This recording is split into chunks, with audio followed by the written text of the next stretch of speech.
চিনি কয় চামচ দেব? চিনি কয় চামচ দিবা মানে? এত বছর ধরে সংসার করতেছো, এতদিন পরে এসে তুমি বলতেছো যে চায়ে চিনি কয় চামচ দিবা? আচ্ছা বলো, কত বছর যাবত বিয়ে হয়েছে? বলো, কি মানে কত বছর ধরে বিয়ে হয়েছে? কত বছর ধরে বিয়ে হয়েছে? দাঁড়াও।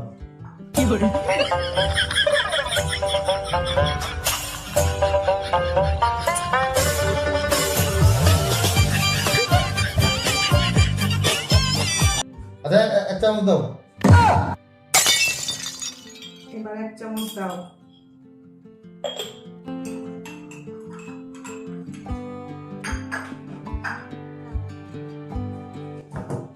Thank you.